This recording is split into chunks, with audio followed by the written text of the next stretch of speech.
বন্ধুরা, আমি আসাম থেকে স্বপ্না। সবাই কেমন আছেন? আশা করি সবাই ভালো আছেন, সুস্থ আছেন। তো আমরা মোটামুটি ভালো আছি। দেখুন, এটা হলো আমার ওই দিনকে বিয়ে বাড়িতে মিনি যাওয়া ব্লগটা একটা শেয়ার মিনি করতে ব্লগ। তোমাদের সাথে একটু লেট করে ফেললাম, কারণ এই 2 দিন আমি একদম এডিট করতে পারি না, তো তার বিয়ে জন্য। তো বাড়িতে আসছি আমার বর, ভাই, মা, মানে আমার নিজের মা, শাশুমা, শাশুড়ি মা সবাই মিলে আমরা বিয়ে খেতে এসেছি। সবাই মিলে একসাথে আসার আনন্দটাই অনেকটা। তো বন্ধুরা, ওই দিন দিনের বেলা এত গরম দিয়েছে কি বলবো, যার জন্য একদম সারাদিনটা গরমের জন্য মাথা ব্যথা। তাও আসছি বিয়ে বাড়িতে।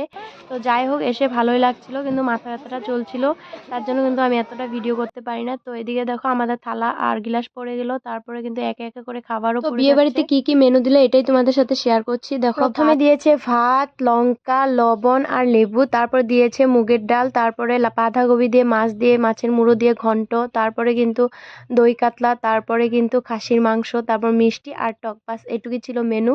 তো অনেকটাই টেস্ট হয়েছে, রান্নাবান্না কি বলবো, অসাধারণ রান্নাবান্না হয়েছে, খেতে অনেকটাই ভালো লেগেছে। কিন্তু আমি ওইদিকে সুপারি খাচ্ছিলাম, আর এইদিকে আমার ভাস্তিকে দিয়েছিলাম ভিডিও করার জন্য। তো এদিকে দেখো, শালিরা মিলে বর বউকে কি গিফট দিল, মানে এতগুলো কাগজ ভিতরে টুকরো করে করে ঢুকিয়ে দিয়েছে। যাই আর হোক, অল্প সময় থাকার কিন্তু ইচ্ছে ছিল, কিন্তু মাথা ব্যথাটা এত হয়েছে কি বলবো, যার জন্য আমি একদম থাকতে পারি নাই। তো মা, আমি আর ভাই আর বর মিলে চলে আসলাম। তো বন্ধুরা, আজকে মিনি ব্লগটা এই পর্যন্ত। সবাই ভালো থেকো, সুস্থ থেকো, টাটা।